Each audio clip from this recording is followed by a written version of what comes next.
Discussion. Last time हमने discuss किया था कि कंप्यूटेशनल ग्राफ्स क्या होते हैं और हमें उनका क्या फ़ायदा होता है, और फिर हमने एक कंप्यूटेशनल ग्राफ ड्रॉ करके भी देखा। तो फॉरवर्ड प्रोपेगेशन में हम यूजुअली किसी भी न्यूरल नेटवर्क की आउटपुट हमें मिलती है, और बैकवर्ड प्रोपेगेशन में हम उसके वेट्स अपडेट करते हैं। ये चीज़ आज और ज़्यादा क्लियर हो जाएगी, क्योंकि we were talking about binary classification using logistic regression. तो अभी तक हमने लॉजिस्टिक रिग्रेशन जो है उसको स्टडी किया है। तो अब हम अपनी जो न्यू फाउंड डिवाइस है which is the computational graphs, उनके थ्रू देखेंगे कि लॉजिस्टिक रिग्रेशन जो है उसका फॉरवर्ड पास जो है उसमें क्या होता है, बैकवर्ड पास कैसे होता है, और उसमें वेट अपडेट कैसे होते हैं। और इस एग्जाम्पल से हमें फायदा ये होगा कि इससे जो हमारी फाइंडिंग्स होंगी वेट अपडेट से रिलेटेड, उनकी बेस पे फिर हम एक एल्गोरिदम डेवलप करेंगे, और वो एल्गोरिदम बाद में हम इम्प्लीमेंट करेंगे इन नमपाई, और उस एल्गोरिदम से हम कोई एक बाइनरी क्लासिफिकेशन प्रॉब्लम सॉल्व करेंगे। तो इस तरह जो चीजें हमारी हैं वो इंटरकनेक्टेड हैं। So let me remind you के लॉजिस्टिक रिग्रेशन जो है that is defined as z is equal to w1 x1 plus w2 x2 plus b।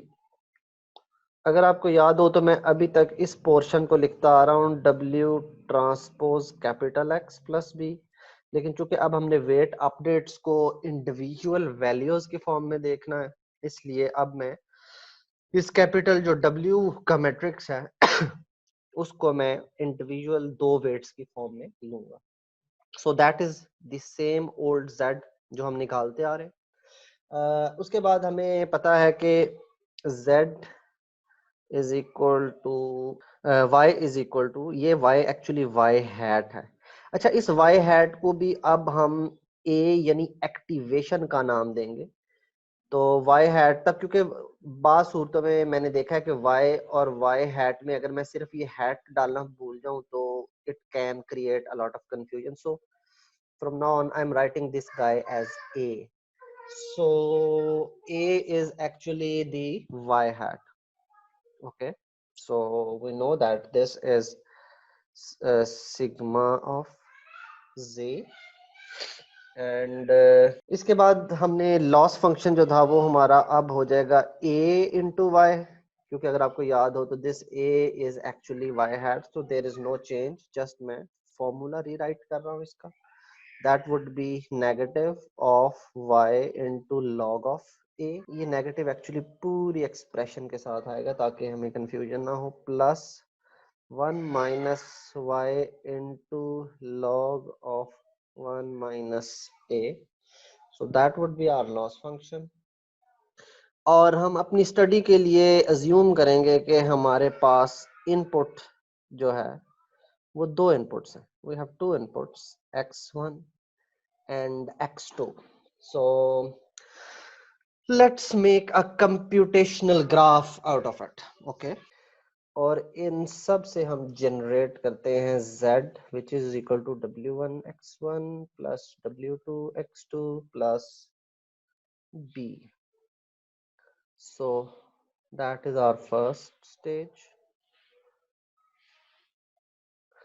okay, अब इस z से हमें पता है कि हमने y hat यानी a कैलकुलेट करना है। so that would be like y hat is equal to, ये मैं y hat इसलिए लिख रहा हूँ कि जो बाद में बच्चे आए वो कंफ्यूज ना हो जाए कि ये a अचानक कहाँ से आ गया। It is just a new name for y hat यानी प्रेडिक्शन या आउटपुट ऑफ द नेटवर्क।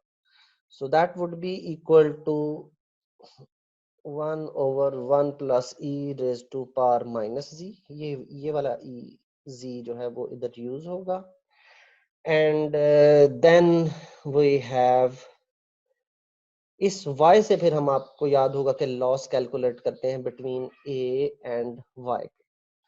सो अगर हमने ग्रेडियंट डिसेंट करनी है तो हमें रिलेशनशिप चाहिए इस w का इस लॉस के साथ इस W2 का इस लॉस के साथ और इस B का इस लॉस के साथ। That is what we are interested in, कि एक यूनिट ऑफ W1 में चेंज करें तो लॉस पे क्या फर्क पड़ता है, एक यूनिट ऑफ W2 में चेंज करें तो लॉस पे क्या फर्क पड़ता है, या एक यूनिट ऑफ चेंज B में करें तो लॉस पे क्या फर्क पड़ता है। And we want to minimize the loss हमेशा की तरह, ठीक है।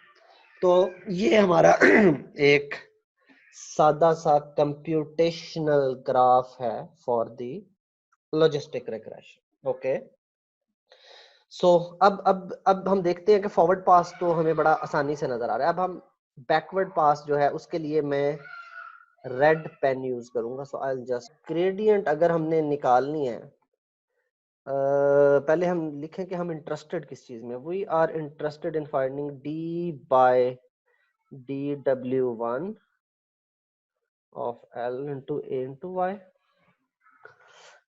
We are also very interested in finding D by dw2 of L of A into Y, and we are interested in finding D by dB of L into A into Y. So मैं इनको, हाँ, ये हम इन तीनों चीजों को calculate करने में इंटरेस्टेड हैं। ओके ओके, अब हम फाइंड कैसे करेंगे? फाइंड करने के लिए अगर आप गौर करें तो हमें ये ग्रेडियंट्स इस तरह फ्लो करेंगे। पहले हम कैलकुलेट करेंगे d by D L of A, क्योंकि हम देखना चाहते हैं कि लॉस जो है वो ए एक्टिवेशन के पॉइंट ऑफ व्यू से कैसे चेंज होता है। फिर अगर हम ए पता चल गया तो फिर हम फाइंड करना चाहेंगे कि ये ए जी से कैसे चेंज होता है। सो that would B D by dz of a, and once हमें ये चेंज पता चल गई तो उसके बाद हमें z को स्टडी करना पड़ेगा इन terms of w1 w2 and b। so अगर हम w1 में इंटरेस्टेड हैं तो that would now be the next step should be d by dz of dw1। So that is your, तो ये वो चेन रूल था जो मैंने आपको इंट्रोड्यूस करवाया था कि इससे हमारा वास्ता पड़ेगा। तो अगर हम ये तीनों ग्रेडियंट्स कैलकुलेट कर लें, ये जो मैं रेड एरो जो मैंने दिखाए हैं, तो फिर एक्चुअली हम कैलकुलेट कर लेंगे d by dw1 of loss. Similarly ये नीचे वाली तीन ग्रेडियंट्स जो हैं वो भी ऐसे ही कैलकुलेट हो सकती हैं। d by dw2 of loss is equal, so that is now d by z, और लास्ट स्टेप जो है dw2। तो अगर आप गौर करें तो इसके लिए अब मैं कोई और कलर यूज करता हूँ, लेट्स यूज ब्लू। तो ये जो एरिया है इसका भी, ये जो एरिया है इसका भी, और जब हम नेक्स्ट वाला लिखेंगे d by dA of loss multiplied by d by dA of z dz of dB, तो ये जो ब्लू एरिया है वो इसका भी ये सेम रहेगा। तो इसका मतलब है कि ये चीज हम एक दफा कैलकुलेट कर लें तो हम बाकी ग्रेडियंट्स जो हैं बड़े आराम से निकाल सकते हैं। तो इस ब्लू एरिया को जो मैं नाम दे रहा हूं दैट वुड बी dz। सो ये जो dz है इसको हम निकालेंगे, और वंस हमने इसको निकाल लिया तो हमारी बाकी मसले मसाइल जो हैं वो काफी हद तक हल हो जाएंगे। So let's make a sense of it now. मैं अब इस जगह पे लिखने लगा हूँ d by D A of loss, d by dz of a, d by dw1 of z. So that is the things we are going to calculate. Let's calculate these guys. Okay, so सबसे पहले हम calculate करना चाहेंगे, अब मैं calculation करूंगा black pen से ताकि ये वाला एरिया जो है ना इसको हम अब कर दें सेपरेट, और अब हम करेंगे कैलकुलेशन और let's do that. d by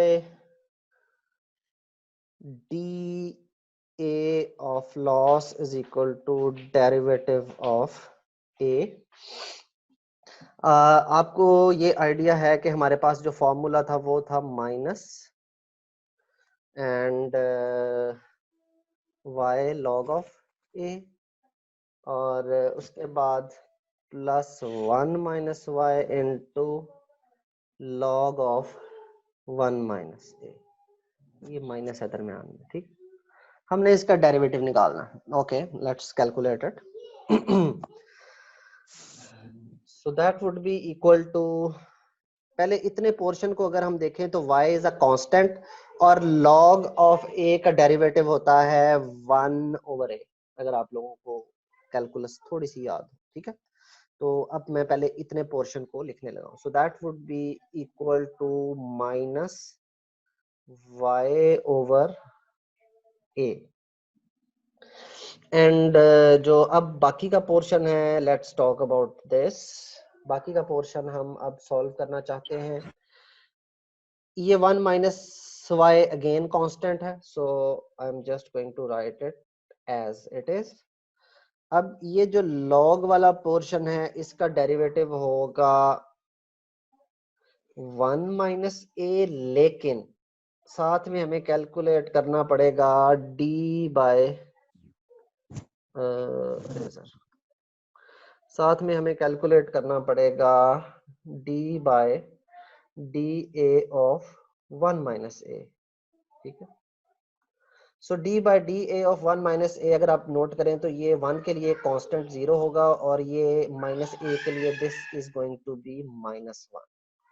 सो अब हमारे पास आ गया minus Y over a minus 1 minus Y over 1 minus a multiplied by -1। तो अब मैं इस -1 को सिंपली इस माइनस से मल्टीप्लाई करूंगा तो that would be minus Y over A plus minus Y over 1 minus A.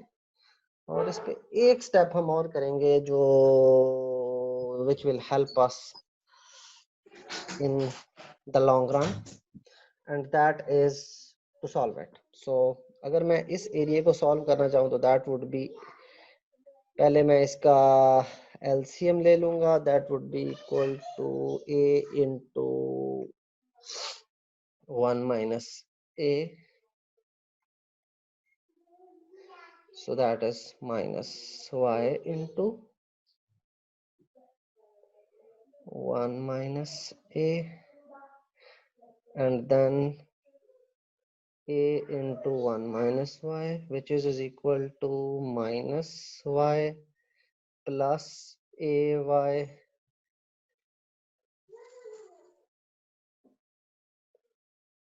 plus a minus ay over a into 1 minus a। ये एक दूसरे से कैंसिल हो जाएंगे and we have a minus y over a into 1 minus a।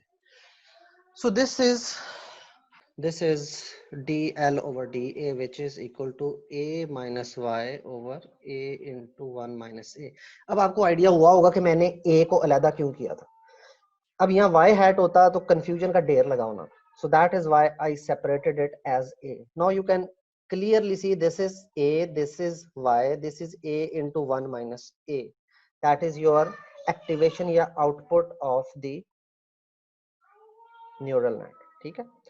Okay, सो हमने ये solve कर लिया। अब हमें जाना पड़ेगा, I need to erase something, I'll just erase this portion। जी, let's calculate d by dz of a। So now we know that d by dz of a is d by dz of 1 over 1 plus e raised to power minus z इसको मैं लिख सकता हूँ 1 plus E raise to power minus ji minus 1 और something like this. अच्छा, अब आप लोगों को पता होगा n स्क्वायर का डेरिवेटिव होता है 2n 2 माइनस 1 और ये हो जाता है 2n, तो ये माइनस 1 होता है पावर में से। एग्जैक्टली ये टेक्निक मैं इधर यूज कर रहा हूँ, पावर इधर into 1 plus E raise to power minus Z की पावर माइनस वन और उसके बाद d by D Z of 1 plus E raise to power minus Z, क्योंकि ये पोर्शन चूंकि z सिंपल नहीं था इसलिए मुझे इसका डेरिवेटिव अलग लेना पड़ेगा। So that would be equal to minus 1 plus E raise to power minus z raise to power minus 2। अब अगर हम इस पोर्शन को देखें तो दैट वुड बी 1 का डेरिवेटिव जो कि कांस्टेंट है 0 होगा, E raise to power minus Z का डेरिवेटिव होगा E raise to power minus ji minus Z, हाँ इतने पोर्शन का। तो that would be equal to, ये अगेन हमारे पास -1 आ जाएगा, ये माइनस -1 इस माइनस से मल्टीप्लाई हो जाएगा। इधर ही प्लस कर दूं या एक स्टेप और कर लूं? इधर ही कर इधर ही कर लेता हूँ, चलो दैट। तो इसका मतलब है कि अब हमारे पास जो इसकी शक्ल है वो है E raise to power minus Z divided by 1 plus E raise to power minus Z का स्क्वायर। ठीक है, यहाँ तक सब मेरे साथ हैं, क्योंकि इधर मैं एक ऑपरेशन करूंगा जिसके बाद आप लोगों को टेंशन पड़ जाएगी कि सर ने ये क्यों किया, लेकिन 4 मिनट के बाद आपको आइडिया होगा कि वो करना बहुत अच्छा था। So now what I am going to do is I am going to add and subtract 1 here. 1 minus 1 plus e raised to power minus z over 1 plus e raised to power minus z का square. तो अब हम इसको लिखने लगे हैं 1 plus E raise to power minus Z divided by 1 plus E raise to power minus Z का square minus, अब ये 1 इधर आ गया था तो ये हो गया 1 over 1 plus E raise to power minus Z का स्क्वायर। ये इससे कैंसिल हो जाएगा तो हमारे पास आ जाएगा 1 over 1 plus E raise to power minus ji minus 1 over 1 plus E raise to power minus Z का स्क्वायर। ओके उमर, अब यहाँ मैंने लिखना है इसको a और इसको मैंने लिखना है a स्क्वायर। ये 1 माइनस 1 ओवर a आपने पहले भी कहीं देखा हुआ है इस जगह पे जिधर मैंने सर ये पीछे हमने कैलकुलेट किया। ये छा गए हो तुम लोग। अब तुम लोगों को आइडिया होगा कि ये दोनों एक दूसरे को कर देंगे कैंसिल। ठीक है, so now we have d by dz of a is equal to a into 1 minus a।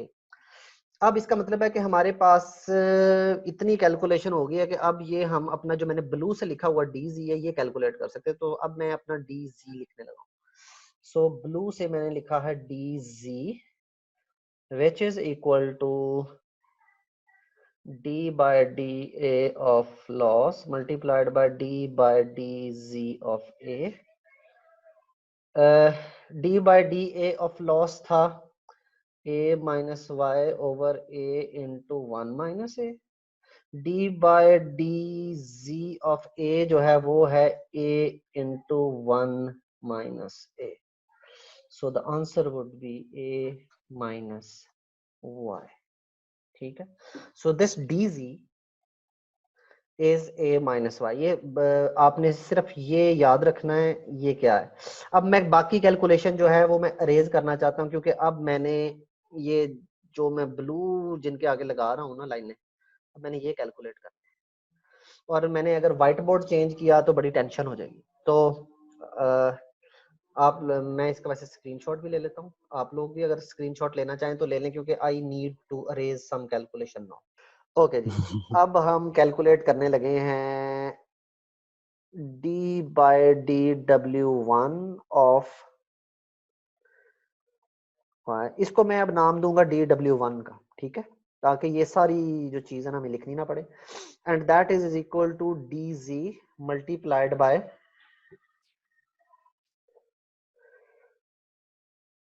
dz/dw1।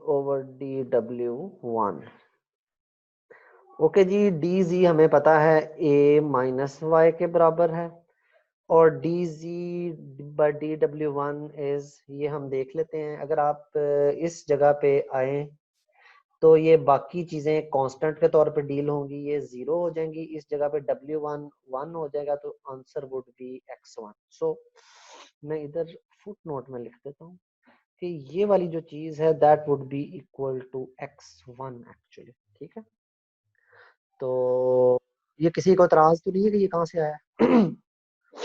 अगर इतराज है तो ऊपर कर लेते हैं। सो ओके फहीम, मुझे नजर आ गया, I will do that. So we want to calculate d by dw1 of w1 x1 plus w2 x2 plus b। b constant है, w2 x2 कांस्टेंट है, इनका डेरिवेटिव 0 होगा। सो हमने अब सिर्फ निकालना है d by dw1 of w1 x1। अगर आप गौर करें तो x1 would be the constant here and dw1 over dw1 is 1, so the answer would be x1. That's what I did here. Okay, so that would be x1. dw2 would be a minus y into x2, and db would be a minus y into 1, which is equal to a minus y. So अब हमने जब भी w1 calculate करना है, that would be updated as w1 minus learning rate into d by d w1 of loss, और ये portion हमने solve कर लिया। That would be equal to alpha into a minus y into x1. Now we have these values. Similarly w2 ने जब आप, ये आपको पता है ना, ये मैं ग्रेडियंट डिसेंट लिख रहा हूँ, S G D, S sorry नहीं, अभी सिर्फ जी डी। तो ये ग्रेडियंट डिसेंट का फॉर्मूला जो है वो अब इस वैल्यू के बाद बैक प्रोपगेशन करने के बाद अपडेट। ये इतने अच्छे गाने जो हैं वो हसन अनवर साहब सुनवा रहे हैं हमें। हसन, गाने बंद कर। थैंक यू, बल्कि मैं नहीं बंद करती। ओके सॉरी गाइस, जस्ट थोड़ा सी चिल भी अच्छी होती है ताकि आप लोग जो है बहुत ज्यादा स्लीपी ना फील करें, क्योंकि ये जरा सोने का टाइम होता है, तो इसलिए मैं थोड़ा बहुत आप लोगों से मजाक भी करता रहता हूँ ताकि आप जो है इंगेज रह सके। Okay, so that was the story के ये हमारे पास पैरामीटर्स थे जो हमने कैलकुलेट किए थे। अब अगर हमने इन्हें m एग्जांपल्स पर सेव करना है तो डेफिनेटली आपको पता है कि फिर हमें J जो हमने कैलकुलेट किया था that would be dw1 J is equal to sigma of I is equal to 1 to n and loss of A and Y। ये वही लॉस है, इसमें कोई नई बात नहीं, लेकिन अब हम इसको सम कर रहे हैं, और सम कर रहे हैं तो फिर हम एवरेज भी कर रहे हैं। और इसका मतलब है कि अगर हम ये कर रहे हैं तो इसके बाद डेरिवेटिव जो लेना है हमने वो d बाय dw1 जो है वो भी फिर सम होगा और 1/m पे डिवाइड भी होगा जितने भी डेरिवेटिव्स हैं। तो इस तरह हमारे पास फिर m एग्जांपल्स के लिए वेट अपडेट आ जाएगा। So now let's try to write our algorithm. अच्छा, हमारा जो एल्गोरिदम है उसके 3 पार्ट्स होंगे। उसमें एक सबसे पहले फॉरवर्ड पास होगा जिसने हमें आउटपुट देनी है। उसके बाद हमारे पास बैकवर्ड पास होगा सॉरी, जिसने ग्रेडियंट्स कैलकुलेट करनी है, कैलकुलेशन। और उसके बाद हमारे पास वेट अपडेट पार्ट होगा। इस पार्ट में हमारा जो वेट्स हैं वो अपडेट करने as the name suggest.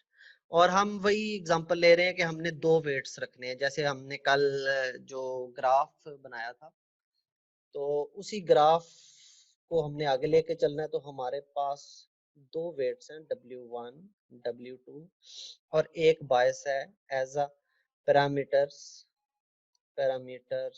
Of logistic regression. Okay, तो ओके जी, ये हमारे पास I am not trying to write the algorithm. तो हमें क्या क्या चाहिए, हमें एक तो जे कैलकुलेट करना है, तो हम जे का एक वेरिएबल लेंगे, फिर हमें dw1 चाहिए, फिर हमें dw2 चाहिए और फिर हमें db चाहिए। दूसरा हमने ये काम करना है m एग्जांपल्स के लिए, तो डेफिनेटली हमें फिर एक फॉर लूप भी चाहिए। So for i is equal to 1 to m। आपने क्या करना है, आपने सबसे पहले z of i कैलकुलेट करना है। अगर आपको याद हो तो that was w1 x1 plus w2 x2 plus b। तो ये x के ऊपर मैं i डाल देता हूँ ताकि हमें पता चल जाए कि ये हमारे m एग्जांपल्स के लिए है। तो ये i जो है ये एक्चुअली इधर आपको सुपरस्क्रिप्ट में नजर आएगा। ओके, उसके बाद हमने ए कैलकुलेट करना है विच इज द फॉरवर्ड पास या प्रेडिक्शन। तो उसके लिए आपको याद होगा कि हम सिर्फ सिग्मॉइड ऑफ जेड आई अगर कैलकुलेट कर लें तो we are going to get r a i. Okay, इसके बाद हमने जे कैलकुलेट करना है क्योंकि हमारे पास अब एक्टिवेशन भी आ गई है और हमारे पास लेबल्स ऑलरेडी अवेलेबल हैं। तो नाउ वी कैन कैलकुलेट जे। ये याद रखें कि J is a scalar. Scalar का मतलब है कि this is a single number. तो इसका मतलब है कि ये J को टोटल करने के लिए हमें तमाम जो लॉस है वो ऐड करना पड़ेगा, जैसा कि मैंने इधर दिखाया था। और इस लॉस को ऐड करने के बाद फिर हम इसको 1/m पे डिवाइड करेंगे तो हमारे पास एवरेज लॉस आ जाएगा। तो अभी मैं इसको सिर्फ ऐड कर लेता हूँ। J plus is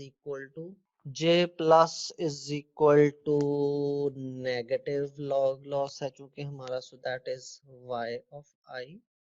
ये ith लेबल है, log of a i। ये a जो है ये मैं अब रेड पेन से लिखने लगा हूँ। ये a ऊपर के स्टेप में हमने कैलकुलेट किया था, इसलिए मैंने दोनों जगह पे टिक लगा दिया कि ये a किधर से आया। Then we have 1 minus yi and we have log of 1 minus ai। तो यहाँ तक हमारे पास अब टोटल j आ जाएगा, लेकिन अभी हमने एवरेज निकालनी है, एवरेज रिमेन्स, ये हम लूप के आखिर में निकाल लेंगे। ग्रेट, तो ये हमारा फॉरवर्ड पास जो है वो यहाँ तक कंप्लीट हो गया और हमारा लॉस या कॉस्ट भी निकल आई। अब हम बैकवर्ड प्रोपगेशन करेंगे और बैकवर्ड प्रोपगेशन से हम ये ग्रेडियंट्स कैलकुलेट करेंगे। So this is done and we are doing this now, doing this gradient calculation के लिए। फॉर्चुनेटली कल हमने बड़ी तफसील से मैथ किया था और उससे हमें बहुत अच्छे नतीजे मिले थे। तो वो नतीजे जिन पे मैं अब टिक लगा रहा हूँ वो हम यूज करेंगे आज। ओके, आपको याद होगा कि ये जो DW1 थे, इसको हमने कहा था dw1 is actually equal to x1 into dzi। और ये dzi जो है ये हमने कैलकुलेट किया था एज a माइनस y। तो ये कल का हमारा सबसे मेजर रिजल्ट था कि अगर आपने dw1 कैलकुलेट करना है तो आप कॉरेस्पॉन्डिंग इनपुट को a माइनस वाई यानी predicted output minus actual output का डिफरेंस कैलकुलेट करें तो you get your self dw1। अगर आपको इस पे कोई शुबा है तो आप अपने कल के नोट्स एक दफा दोबारा भी रिविजिट कर सकते हैं। ठीक है, तो ये कल हमने जो मेहनत की थी वो इसलिए की थी ताकि आज आप के सामने जब मैं a माइनस वाई लिखूं तो आप अपने आप को लॉस्ट ना फील करें. So that is the a minus Y. तो इसका मतलब है कि अब हम इस a माइनस वाई को यूज करेंगे. So let's calculate D Z of I. अच्छा याद रखें ये डी जी जो है ये एक नया वेरिएबल है. इट्स नॉट जिस z पे मैं निशान लगा रहा हूँ ये और ये दोनों डिफरेंट है. ये सेम नहीं है, different. This z is output, this dz is gradient. तो ये चीज आपने जहन में रखनी है. So now we have a of i minus y of i. और ये a ऑफ i हमने ऊपर कैलकुलेट किया, y of i actual level हमारे पास मौजूद थे. ओके अब काम और आसान हो गया क्योंकि अब हम अपना फॉर्मूला जो है जिस पे अभी मैंने सर्कल लगाया है, सर्कल नहीं, ये रेक्टेंगल लगाई है, ये यूज करेंगे dw1 के लिए. सो that would give us the gradient. लेकिन याद रखें हम m एग्जांपल्स के लिए ग्रेडियंट निकाल रहे हैं तो हमें ये ग्रेडियंट सारी ऐड करनी पड़ेगी. So that would be dw1 plus is equal to, आखिर में हम इसकी भी एवरेज निकालेंगे जैसे कि मैंने J पे टिक लगाया था. तो याद रखना है आखिर में अगर मैं ना भी निकालूं तो मुझे याद करा देना कि सर आपने इसको M पे डिवाइड करना है. सो dw1 plus must be equal to x1 of i multiplied by, multiplied का मतलब है, अब मल्टीप्लाइड का मतलब आपको पता है, जब ये हम आगे जाएंगे तो फिर इसको फर्दर एक्सप्लेन कर दूंगा. सो that is dz of i. ये dz ऑफ i वही है जो ऊपर के स्टेप में हमने कैलकुलेट किया. सो ये dz ऑफ i इधर से आया. Okay then we have dw2 of, ये भी हमारे पास आपको याद होगा कि x2 of i into dz of i. Again कोई इसमें डिफरेंस नहीं होना चाहिए क्योंकि x1 और x2 हमारी इनपुट्स थी और dz हमने कैलकुलेट किया तो it should be pretty obvious. अच्छा ये याद रखिए ये सारी चीज फॉर लूप के अंदर है. तो जब फॉर लूप खत्म होगा तो मैं एक्सप्लिसिटली आपको बताऊंगा जी कि फॉर लूप इधर खत्म हो गया. बल्कि मैं एक काम करता हूँ, मैं एक लाइन लगा देता हूँ कि फॉर लूप अभी तक चल रहा है. So the for loop is still going on. ठीक है, okay for loop is still going, still going, still going and we have then d. तो अब हमारे पास बायस है. बायस का फॉर्मूला आपको याद होगा कि इसमें x कोई नहीं था, सिर्फ a और y थे और a और y को हमने dz का नाम दिया था. तो सिर्फ db को हम डायरेक्ट dz से कैलकुलेट कर लेंगे. db plus is equal to dz of i. Okay तो दैट इज आखिर में अब यहाँ पे हम फॉर लूप खत्म कर सकते हैं. वेट अपडेट मैंने अभी नहीं किया बाय द वे, ये याद रखिएगा.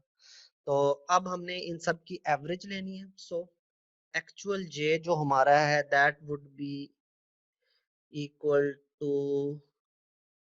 j divided by m.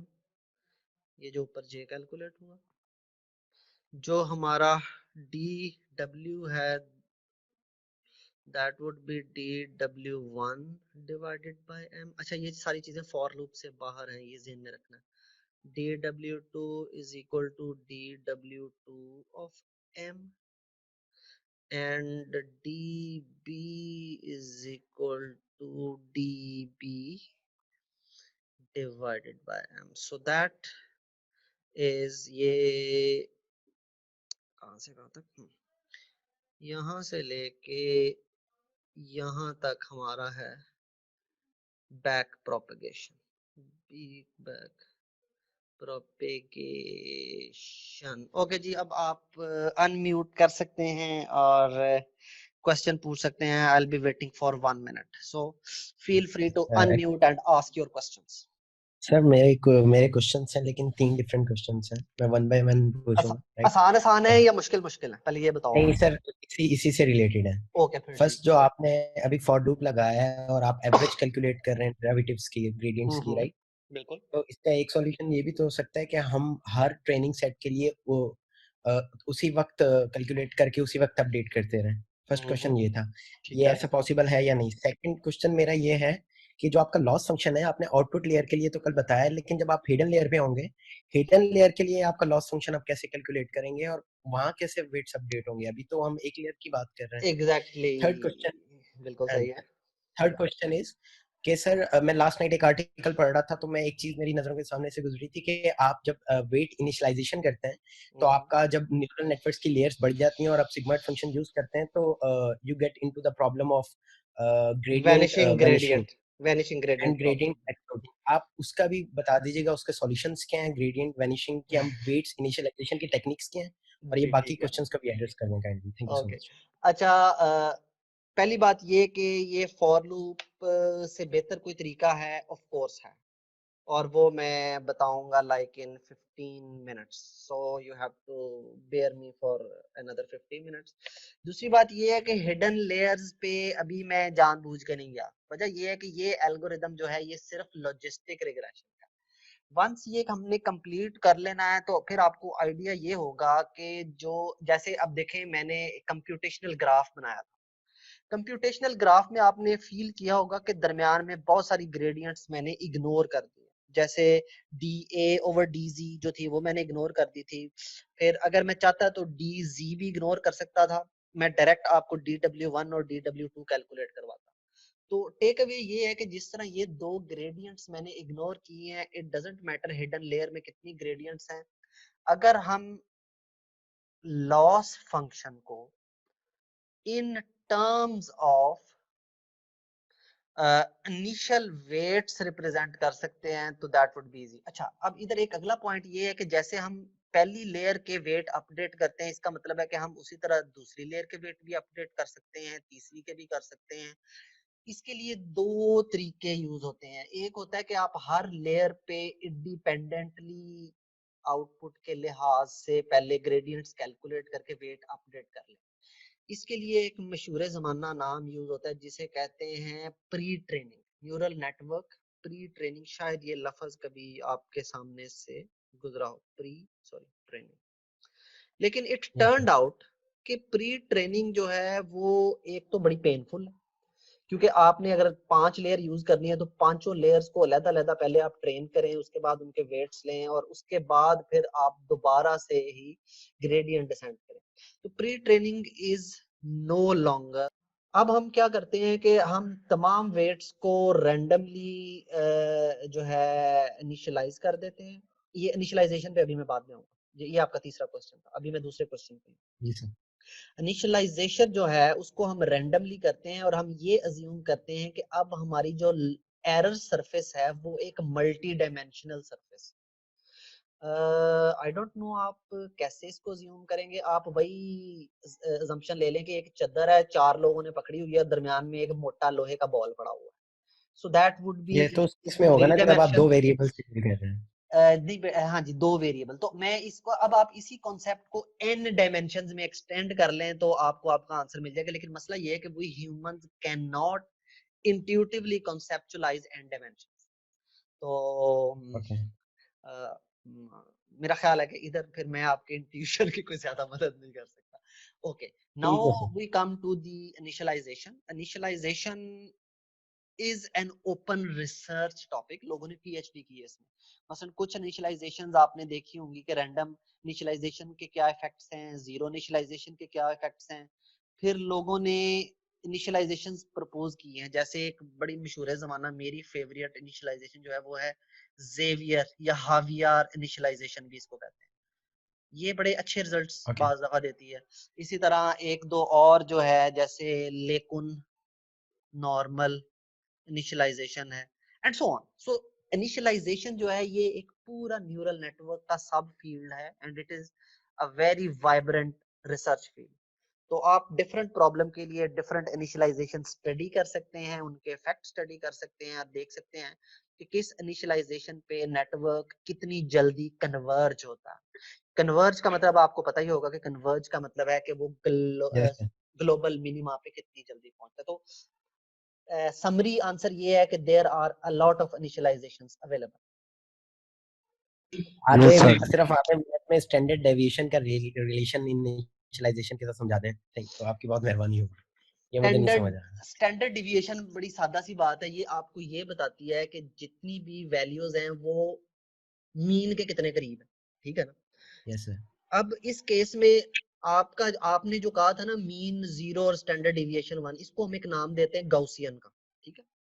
Gaussian initialization is one type of initialization, but आपको पता है कि हमारे पास एक है यूनिफॉर्म डिस्ट्रीब्यूशन, ठीक है। हमारे पास एक है हाइपर जियोमेट्रिक डिस्ट्रीब्यूशन।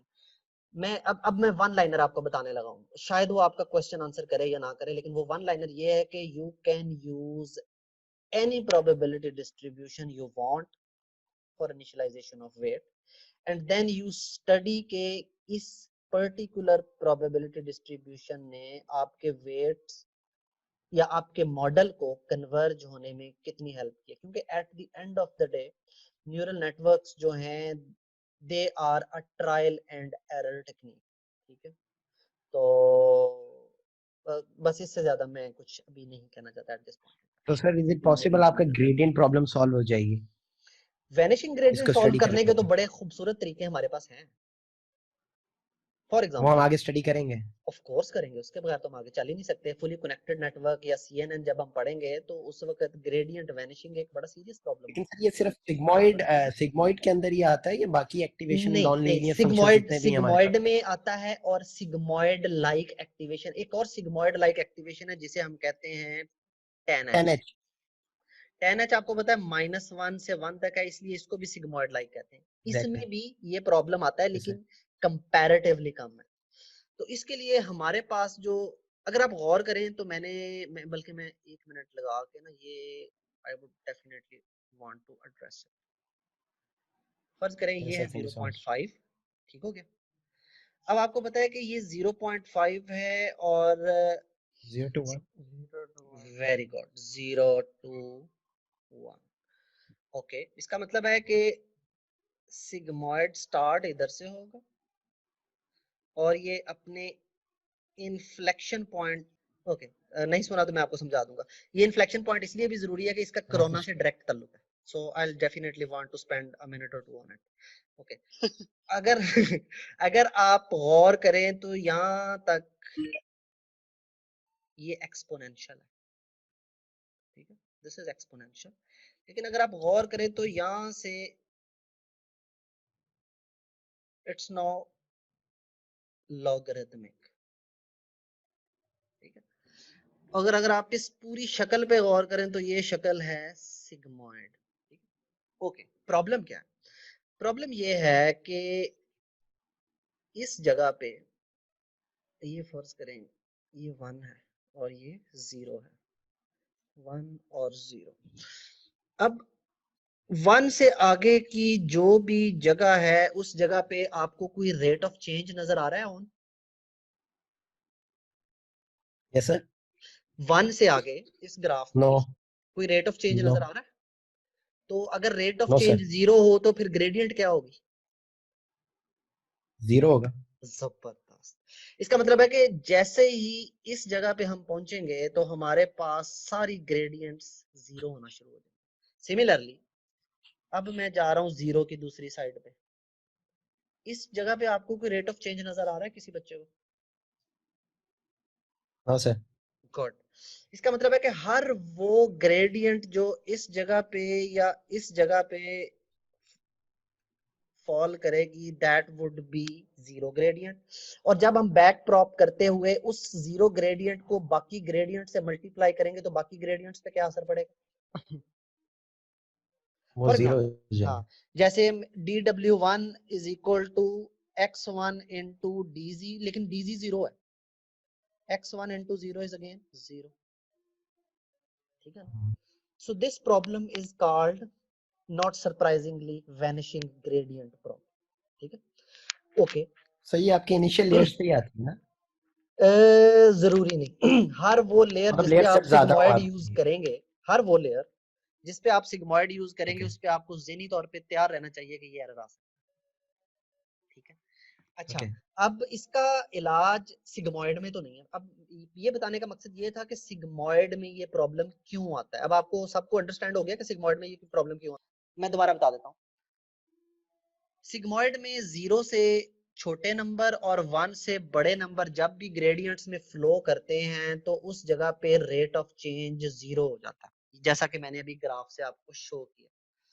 इस प्रॉब्लम को हम कहते हैं वैनिशिंग ग्रेडियंट प्रॉब्लम। क्यों? क्योंकि जब एक जगह पे ग्रेडियंट 0 होगी तो बैक प्रोपगेशन करते वक्त, फॉर एग्जांपल जब आप ऐसे फ्लो कर रहे हैं, ऐसे फ्लो कर रहे हैं, ऐसे फ्लो कर रहे हैं, फर्ज करें इधर ग्रेडियंट 0 है, तो इसका मतलब है कि ऑनवर्ड सारी ग्रेडियंट 0 हो जाएंगे। इसका मतलब है कि अब आप इसके रेट ऑफ चेंज कैलकुलेट नहीं कर सकते क्योंकि वो तो 0 का मतलब ये है कि W में एक यूनिट चेंज करो तो लॉस पे 0 असर पड़ता है। इसका मतलब है कि this thing is no longer providing you any information, and if it is not providing you any information तो फिर आप ग्रेडियंट डिसेंट कैसे करेंगे? आप नहीं कर सकते। तो ये प्रॉब्लम है जो हमें फेस करना पड़ता है यूजिंग दिस पर्टिकुलर स्ट्रक्चर। तो इस स्ट्रक्चर के, इसलिए इस स्ट्रक्चर को डीप लर्निंग बहुत ज्यादा पसंद नहीं करती। उसके लिए फिर हम एक और स्ट्रक्चर यूज करते हैं जिसमें z इज इक्वल टू वही हमारा पुराना w transpose x plus b, लेकिन आगे जो हमारा न्यूरॉन है that is max 0 and z। ठीक है, तो y हैट नाउ या a is max of 0 and z। ठीक है, इस पर्टिकुलर स्ट्रक्चर की अगर हम शक्ल देखें तो इस पर्टिकुलर स्ट्रक्चर की शक्ल ये है कि ये 0 से पीछे 0 है, लेकिन 0 से आगे इट्स अ लीनियर लाइन। ठीक है, लीनियर लाइन का मतलब ये है कि इसमें एक हर जगह पे रेट ऑफ चेंज अवेलेबल है। ठीक है ना, और वो रेट ऑफ चेंज किसी भी जगह पे 0 नहीं हो रहा। चाहे हम इधर देख लें, इधर देख लें, इधर देख लें, इधर देख लें, इधर देख लें, we will get some rate of change. बल्कि मुझे ज्यादा बेहतर तौर पे ये कहना चाहिए we will get some non zero rate of change. ठीक है, इस स्ट्रक्चर का फायदा ये है कि ये स्ट्रक्चर फिर हमारे वैनिशिंग ग्रेडियंट प्रॉब्लम को एड्रेस कर देता है। लेकिन सर इसमें एक्सप्लोड वाला इशू नहीं आएगा? कौन सा वाला? आपका ग्रेडियंट एक्सप्लोड कर जाए, अगर इतनी बड़ी वैल्यू आ गई है और आप कन्वर्जेंस पॉइंट के बिल्कुल करीब हैं, लेकिन आपका ग्रेडियंट इतना बड़ा आ रहा है, आप जंप कर रहे हैं इधर उधर राइट लेफ्ट पे, आप एग्जैक्टली उधर नहीं पहुंच रहे, आपका बिल्कुल, ग्रेडियंट एक्सप्लोड हो रहा है। उसके लिए हमने एक दोस्त अपना एक और भी रखा था जिसका नाम था अल्फा, याद होगा आपको? Learning rate.